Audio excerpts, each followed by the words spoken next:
Good morning, everyone. I woke up this morning and I realized summer is officially over when it was 55 degrees out. Some of you guys may love that. Some of you guys who are in college or high school or middle school may hate that, but you made it through the summer. For you guys who don't know who I am, my name is Pastor Eric. I'm the associate pastor here at Montclair Community Church. My main responsibilities are youth group and young adults, and along with that, I'm a part of our teaching team. Our teaching team is mainly made up of our pastors and our elders, but it gives us an opportunity to hear different voices and hear different teaching styles. And today I get the privilege to be able to bring you guys a message. The message today is going to be called Owner or Steward. And I'm going to say right off the front, sometimes people who hear the word stewardship, you immediately think it's a message on giving. It's not going to be a message on giving. So if you're immediately tuning out because you assume, oh, they're just going to be telling me to give 10% and I don't have money, tune in, because it's a lot more than that. But I'm going to start off by sharing a story that I think explains the difference between ownership and stewardship. When I turned 17, I saved up a lot of money. I didn't have a job, but I basically saved all of my birthday money. I saved everything else I could have. I got about $1,200 in my bank account. I got my license, and I immediately started looking for a car. That's what you want to do. You want freedom. It's an amazing thing. I didn't realize cars that cost $1,200 really weren't good cars, but they got you from place A to point B for the most part, unless they broke down on the highway. But I saved up all that money. Me and my dad went out. We went and got this 1998 Subaru Impreza. It was a little bit more than what I saved, but ultimately, my dad gifted me the extra money, and this was my car. And now there's a long story about how I got pulled over on the way home because I used a license plate that wasn't the license plate for that, but that's a story for a different time, and one of the scariest moments ever. But we got that car, I brought it home, and I owned it. I got it home, I cleaned it, I washed it, I bought all this stuff, I vacuumed it. It was meticulously taken care of for about 1 week. And then as a high school student, there was Taco Bell in the back. There was Chipotle in the back. There's my dirty clothes in the back. I didn't clean the car. I won't say I ran red lights, but I will say when I saw a yellow light, I sped up a little bit, trying to beat that yellow light. And if I got a scratch, if I hit the curb, if anything happened to that car, I didn't really care. It was $1,200, and that was a lot of money to me, but I knew it was not in perfect condition. And I knew the only one I was responsible for was myself. If I got a scratch on the car, if I hit the curb, if anything happened to that car, if there was an ecosystem growing in the back because that Taco Bell has been there for 4 months, that's my ecosystem. No one else has to take responsibility for that. However, at the same time that I got this beautiful 1998 Subaru Impreza, really wasn't beautiful, my dad got this brand new 2012 Cadillac CTS. First year, they rechanged the body. It was beautiful. Compared to my car, it was a Bugatti. It was beautiful. My car probably had 100 horsepower. This had close to 300 horsepower. This car was the complete opposite of mine, and my dad didn't let anyone drive it. He was very particular, and I don't blame him. It was a household of a lot of stupid teenagers driving. So I don't blame him for that, but one day he let me drive it. And when I say I went from not running red lights, come on, my mom's here, we can't say that, but running yellow lights, and not really stopping at stop signs, to thinking that light's gonna turn yellow and I would be stopping. To seeing that stop sign and stopping 25 feet, looking both ways, oh, there's a car 100 yards, I'm not gonna go, I'm gonna let them go first. I completely switched the way of driving because I knew if anything happened to that car, I was going to be held responsible, but it's not my car. I went from getting out of my car and throwing whatever I had in the back seat to searching my dad's car and making sure nothing was in there because I didn't want him to say, Eric, why'd you leave this back here? And I only drove it a few times, and I remember actually parking outside of the church once, getting out of my car, walking to the curb, saying, it's about 3 inches, I can get closer, but I can't get too close because I don't want to hit the curb, pulling forward again, backing up, saying, okay, now I'm 6 inches away, I got to pull forward, back up. I did this about 5 times before I just said, forget it. And I parked on the back street by our old parsonage where Pastor Ed's house was, where there's less traffic, because I didn't want to deal with having to be held responsible for someone else's property. And this is the difference between someone owning something. If you looked at my car and me owning it, I could have cared less. If I ran into something, it stinks. Once I spun out on the highway and I hit the guardrail, and I got out of the car and I said, I popped the bumper back in and I popped everything else, and I was like, who cares? It's all good.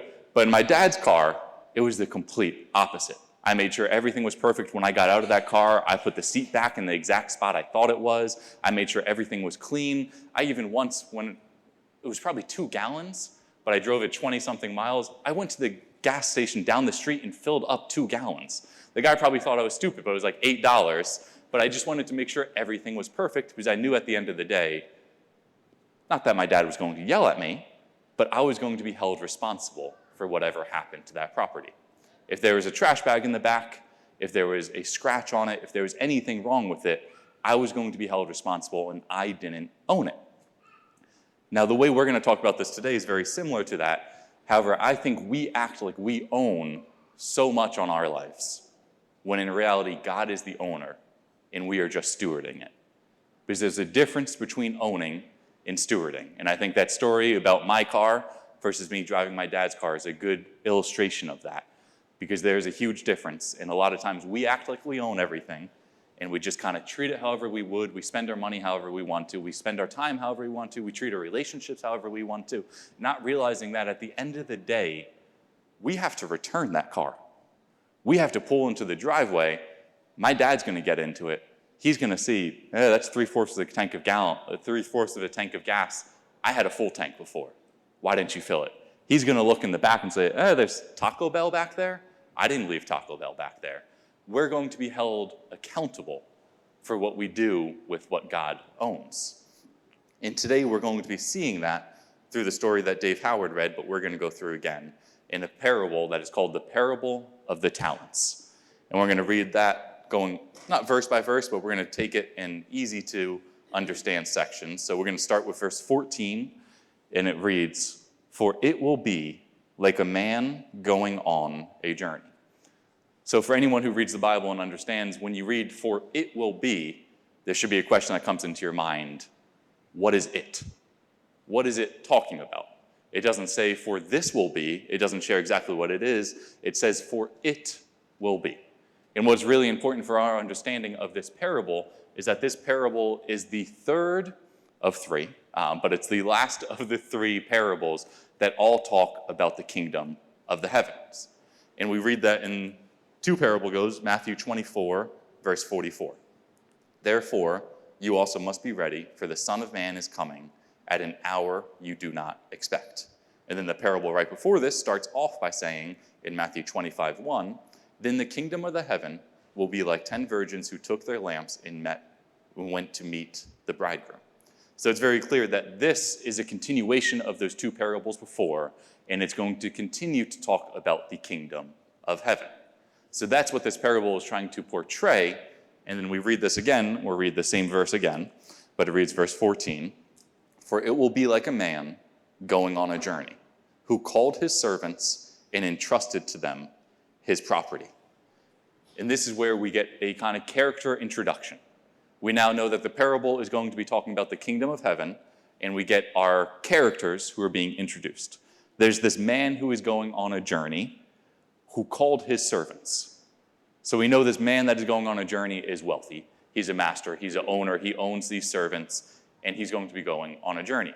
And what's important to know about this is the owner, and then it does say servant, but we're going to be changing that word to steward, and I think it's a good way because in the actual translation of this, it is bondservant, and what a steward really means is someone who is entrusted with the household of the owner.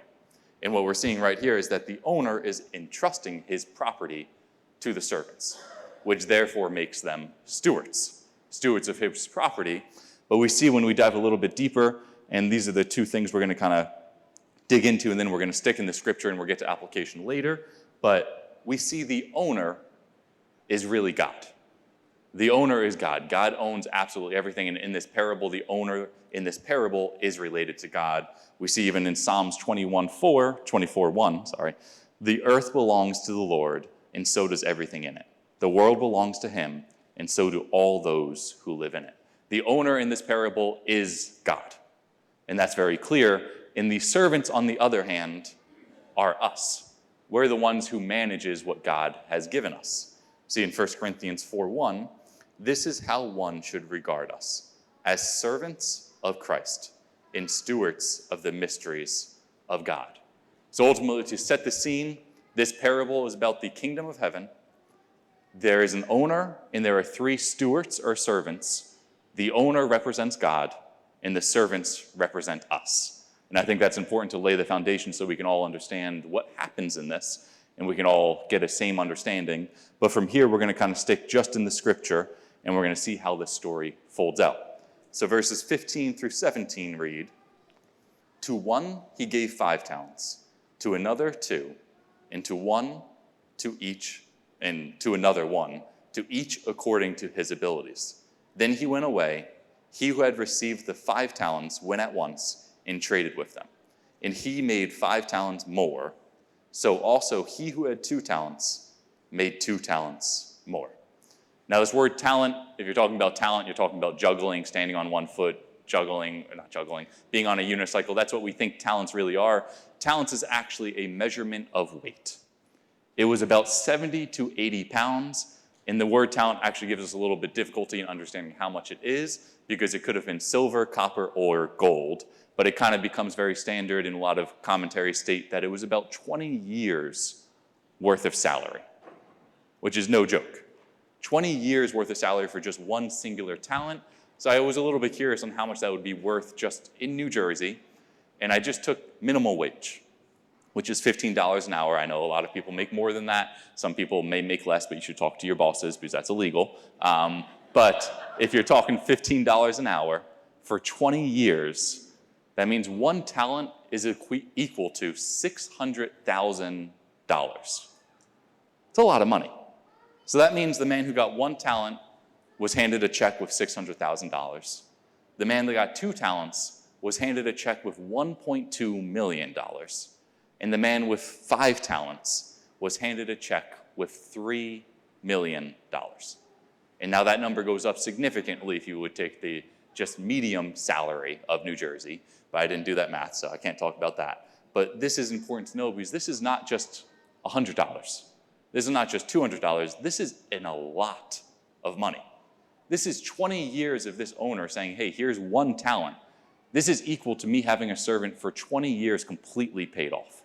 And he's entrusting it to one of his servants. And the same with the other 3.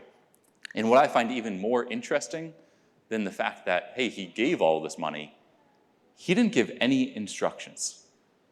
He gave them that money and didn't tell them what to do. I don't know about you guys. If someone gave me even $600,000 and didn't tell me what to do, I would be freaking out. I wouldn't know what to do. I would have no idea. Do they want it back? Do they not want it back? Now, it was his property, and it was the assumption that he was going to want it back. He was just entrusting it to them. But I find it very interesting. He didn't say, hey, here's $600,000. I want you to go to the market and trade donkeys for 5 years until I get back so that you can make money. He didn't give them any instructions. But what you see is the man with 5 talents went out immediately. And he traded all of these talents. He traded that $3 million he had, and this isn't just throwing in the S&P 500 or throwing it in crypto and hoping it doubles or triples. This is going to the market, buying a donkey, buying a dove, buying olive oil, buying fruit, buying everything, and then selling it for more money. It wasn't easy, but it was doable. And he did this for however long it took for the master to come back. And ultimately, he doubled his money, which is an amazing return.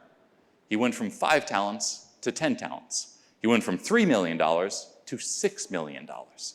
That's an amazing return. And then steward number 2, we don't know exactly what he did, but he also doubled his money.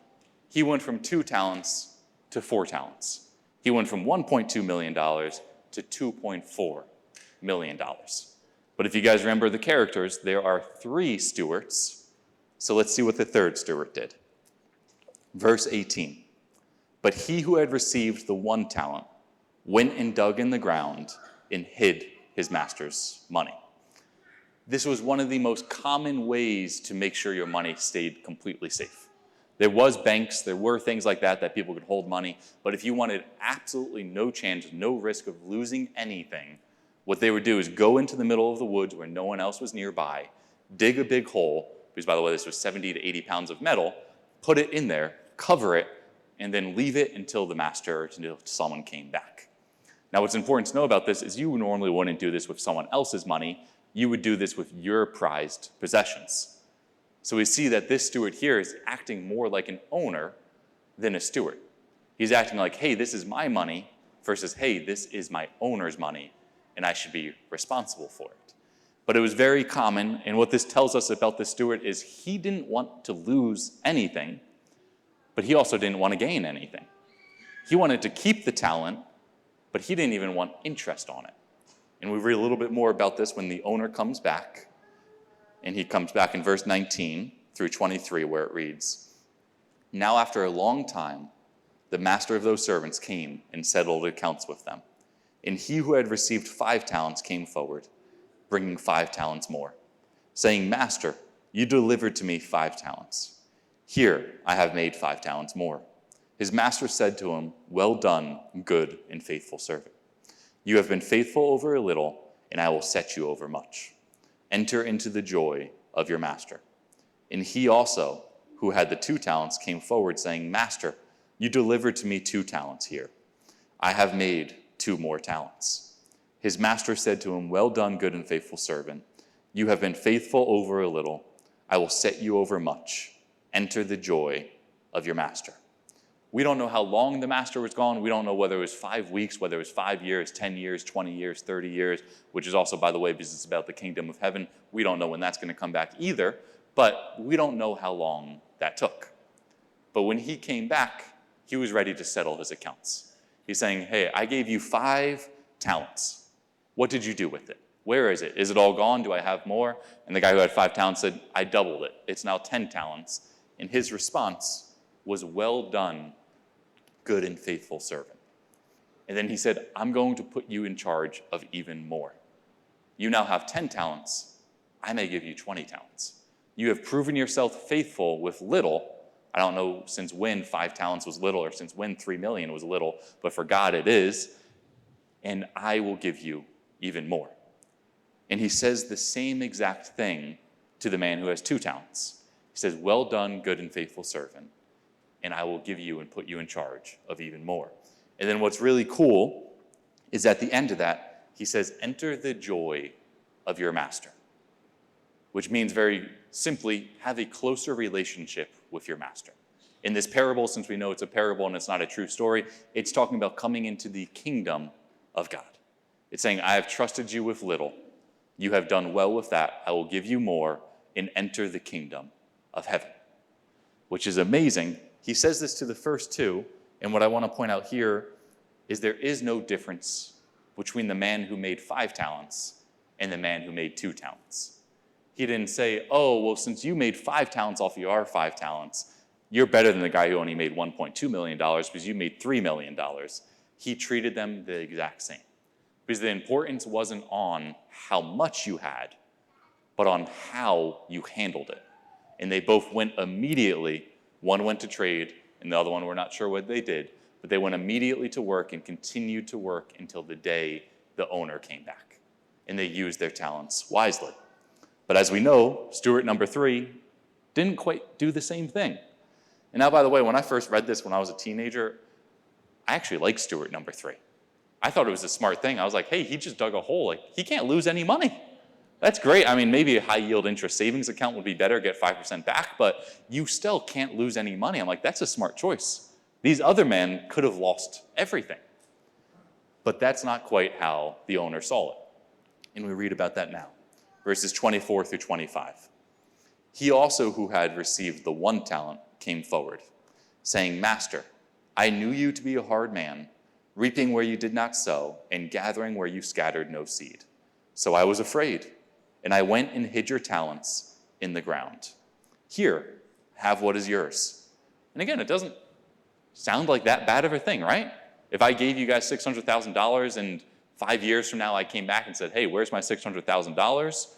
And you gave me $600,000, I wouldn't be all that upset. I mean, I would be like, hey, why didn't you put it in a bank? Why didn't you do something with it? But at least you didn't lose everything. So it almost seems like it's a good thing, but it isn't. And we see the owner's response in verse 26 through 30. But his master answered him, "You wicked and slothful servant, you knew that I reap where I have not sown, and gathered where I scattered no seed. Then you ought to have invested my money with the bankers, and at my coming I should have received what was my own with interest. So take the talent from him and give it to him who has the 10 talents. For to everyone who has will more be given, and to he will have an abundance. But from the one who has not, even what he has will be taken away. And cast the worthless servant into the outer darkness, in the place that there will be weeping and gnashing of teeth." This response to me almost didn't make sense. He didn't lose money. He didn't double his money, but at the same time, the man who was trading could have lost it all. And then he responded by saying, "You wicked and slothful servant, I have given you this and you have done nothing with it." These are pretty powerful words. And I think I want to point back, I missed one thing in the verses before, but in verses 24 through 25, the man describes the master as a hard man, a bad boss, a man who is reaping where he did not sow and gathering where he did not seed, basically just meaning he steals and he takes things that do not belong to him. However, I don't think this man actually understood who the master was. In fact, I know a lot of you guys have worked for bosses that you would consider bad people, bad bosses, micromanagers, or people like that. None of those bosses have handed you a check for $600,000 and said, "Hey, I'm going to come back in a couple years, you do what you want with it, and we can figure it out from there."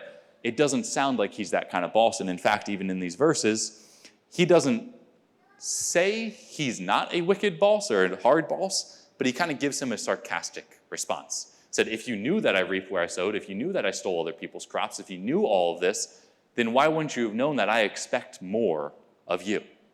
I would expect you to go out and to make money on this." But again, getting back to this response, it was a harsh response for what seems like a somewhat prudent decision. I don't want to lose the money my boss has given me. I don't want him to yell at me. I don't want to be afraid. I don't want this. But in the end of it, the boss was saying, "You could have just given it to the banker. I would have had interest. You did absolutely nothing with this money I gave you. I gave you an opportunity to prove that you were faithful. You did nothing." And then he goes into the punishment. He takes away his talent, gives it to the man with 10. And then, what seems even harsher, is he cast him out into the darkness, into the place where it says there are gnarling, gnashing teeth, and weeping, a place no one wants to be, a place that is outside of the kingdom of heaven, a place that none of us want to be in. And this is what the owner, aka God, is saying this man who did nothing with his talents deserves. Because this may seem extremely harsh, it may seem almost unjust, but in reality, it speaks to the severity of not using those talents that God has given each and every one of us.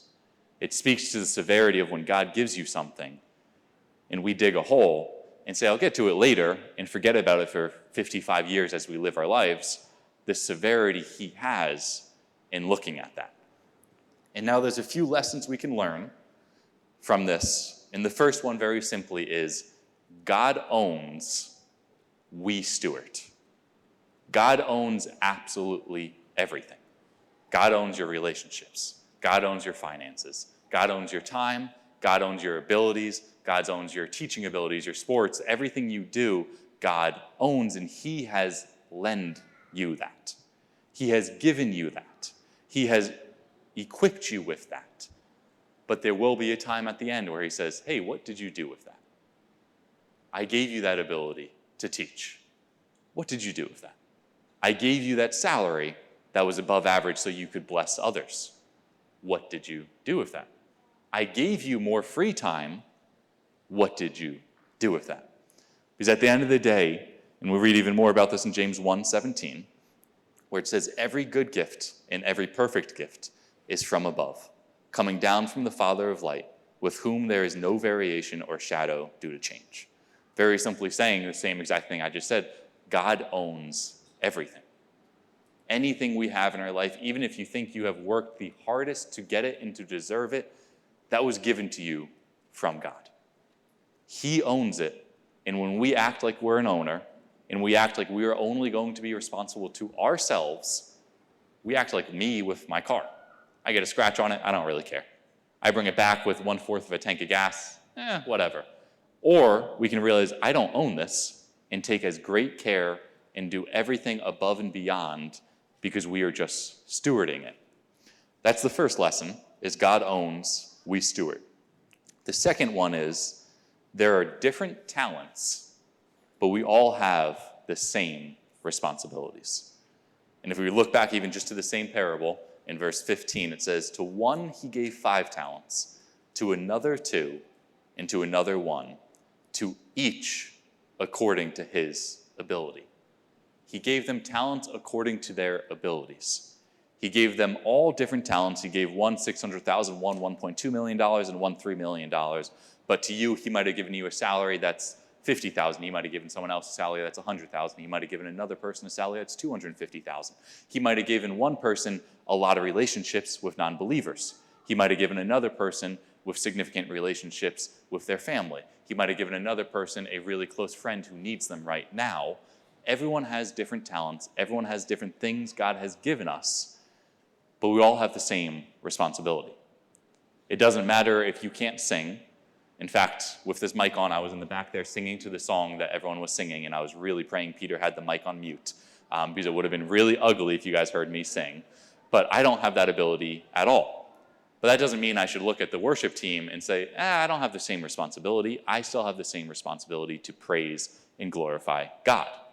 We all have the same responsibility to give everything we have to God and to glorify him with that. It doesn't matter if you have 1 talent. It doesn't matter if you have 3 talents, 5 talents, 10 talents, if you have $20 million, or you have $2,000 in your bank account, or your bank account's negative $500. It doesn't matter. Everything you have is supposed to glorify God. And we'll read even more about this in Romans 12, 6-8. Having gifts that differ according to the grace given to you, let us use them. If prophecy, in preparation to our faith. If service, in serving. And the one who teaches in his teaching. To the one who exhorts in his exhortation. To the one who contributes in generosity. The one who leads with zeal. The one who does acts of mercy with cheerfulness. Each person is given a different gift or a different talent, different financial responsibilities, different relationships, different abilities, different skills, different than the person to the left or right of you.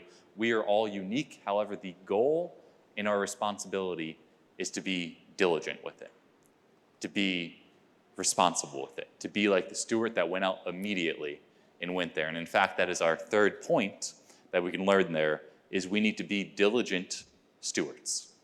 We see again in just the verse prior to this, in one of the parables that is talking about the verse prior to the parable we just read, Matthew 25:44, where it reads, therefore you also must be ready, for the Son of Man is coming in an hour you do not expect. I think it's really important that in this parable, they didn't know how long the master, the owner, was gone for. He didn't say, hey, I'm going on a 2 weeks vacation. You have this money for 2 weeks. Or, hey, I'm going to disappear for 2 years. You have this for 2 years. He disappeared and he said, I'm going on a trip. There was no time frame. We don't know when God is coming back. We don't know tomorrow he could be here. Tonight he could be here. He could come back tomorrow, the next day, next year, next month. We don't know when the Son of Man is coming back, but I promise you, he is coming back.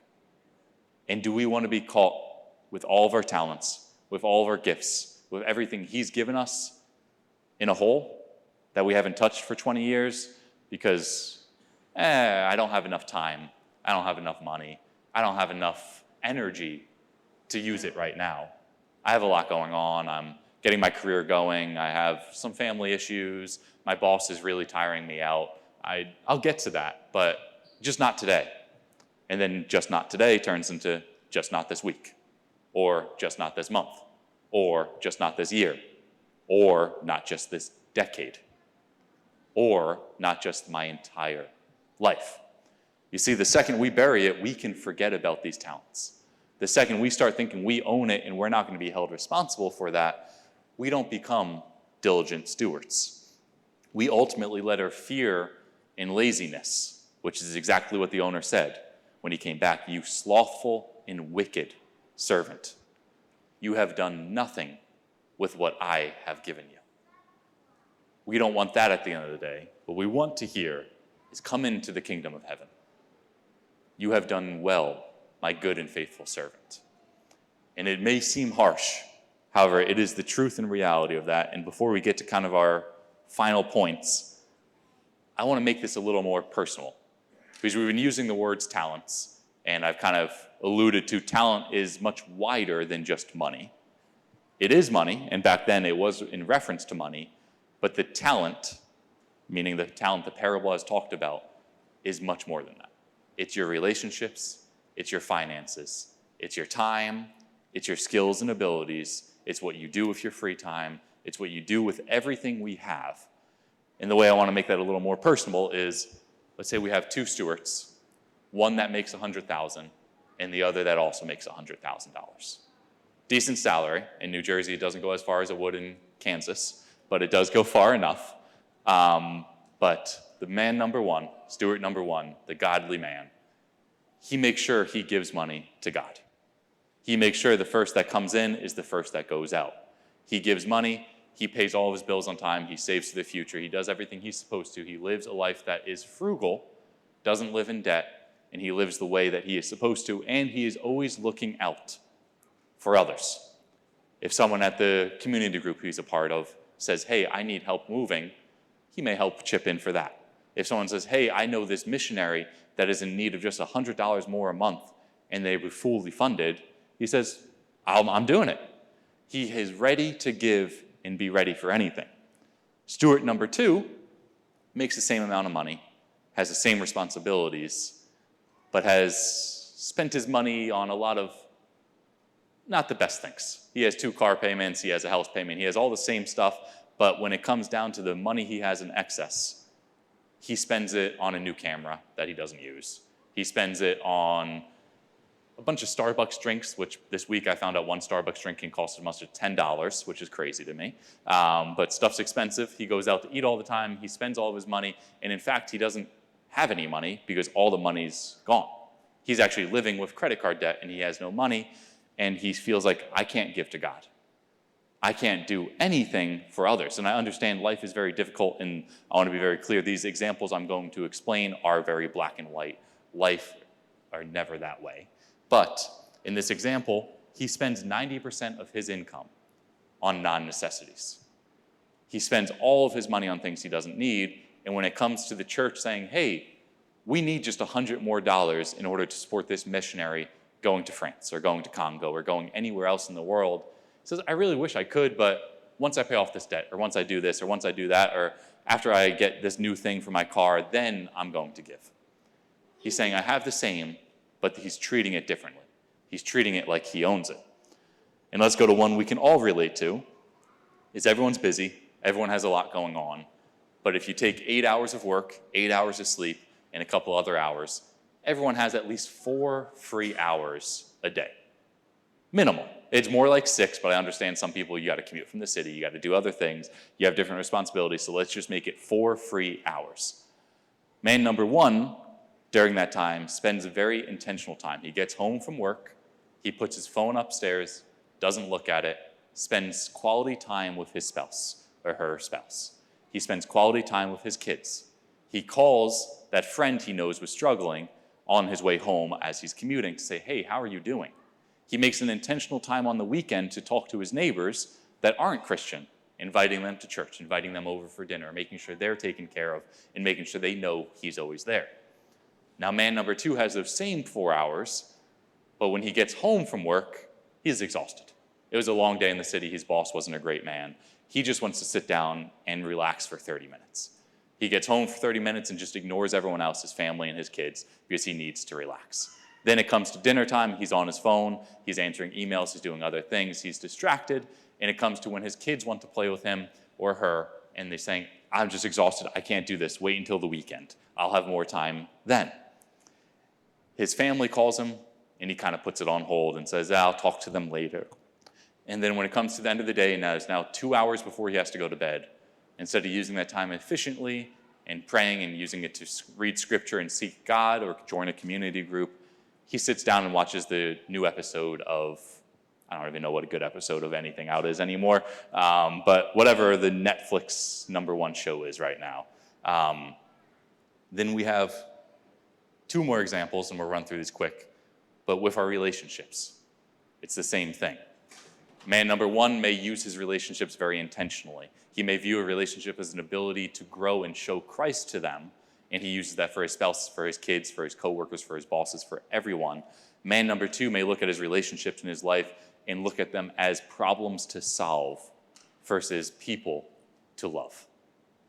There's different ways we can view it, and the last one is our actual gifts and talents. Someone may have the gift and talent of hospitality, of making people feel welcome, of greeting someone, or being a smiling face in the door that makes someone feel like, wow, this is home, and they may use that. They may serve at the welcome desk, they may greet people, they may go out of their way to greet the new person. Man #2 may have that same gift, but it's Sunday football. I got to get home by 1 p.m., and I want to do that, viewing our own time as our time, not God's time. Now, I understand all of these are very black and white, but I wanted to get you guys thinking about how this all plays out in our lives. How these gifts and talents aren't just finances, but they go well beyond that, because again, everything we have, everything we own is from God. And the way I want you guys to kind of apply this is I'm going to ask you 3 questions, and I want you to honestly answer them. And I promise you, if you honestly answer these questions, not right now, not in public, but you can write them down and meditate on them and think about them later, you will know how to apply this message. The first one is, what has God entrusted to you? It's a very simple question, and the correct Sunday school answer is everything. It's true. That is the truth and reality of it, but think very specifically on that. List out 3 things that God has entrusted to you this season or in your life. That may be your family. That may be this contracting job you have right now. That may be your boss. That may be your new neighbor who just moved in. But what has God entrusted to you? And again, that's everything, but think more specific about that. The second question is, how are you using what God has given you? How are you using that? If God has entrusted you with a salary that is higher than most, how are you using that? Are you going on 4 to 5 vacations a year? Do you have 3 car payments that you don't need? Are you not giving to the church because you feel stressed out because of all that stuff? How are you using that? Do you have 5 friends that are really close that aren't Christian and they don't even know you're Christian? How are you using those relationships? How are you using what God has entrusted for you?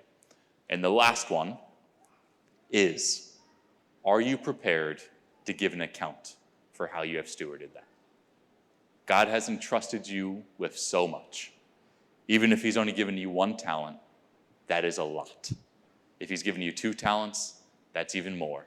But it doesn't ultimately matter how much he has given you, because he has given you so much. And we need to be good stewards of that. And if we think about this last question, and we think about the 2 responses God had to those stewards, the one that was, well done, good and faithful servant, or the one was, you slothful and wicked servant. Which one do we want to hear at the end of the day? And what steps do we take to get there? If you answer these 3 questions, I think it will be abundantly clear on how we should be stewards of what God has given us. So let's pray. God, thank you for blessing us abundantly. And Lord, I didn't really talk about it, but I know life gets cloudy, and sometimes it seems like we aren't blessed. It seems like we don't have talents. It seems like we don't have gifts, and it seems like everything is just a struggle, Lord. I ask that you open all of our eyes to see how much you have entrusted us with, to see how much you have blessed us with, Lord, to see what a great blessing it is to have a God like you. And I ask us that we will just be able to truly meditate on those 3 questions. We'll be able to realize what you have entrusted us with, Lord. And you will give us the ability to see how we are handling that. Are we handling it self-centeredly? Are we digging a hole and building up treasure for ourselves? Are we acting like owners, like we are going to be held responsible to ourselves? Or are we treating it like it is a gift, like it is a steward, like we should be, Lord? And at the end of the day, are we ready to give an account for everything you have given us, Lord? Are we ready to say we have used our relationships, we have used our finances, we have used our times, we have used everything you have given us to give you glory and to point back to you, Lord? And if we're not ready, make us ready, Lord. Tear down whatever walls we need, build up whatever you need in us, Lord, so that we can be good stewards of what you have given us. In Jesus' name, amen.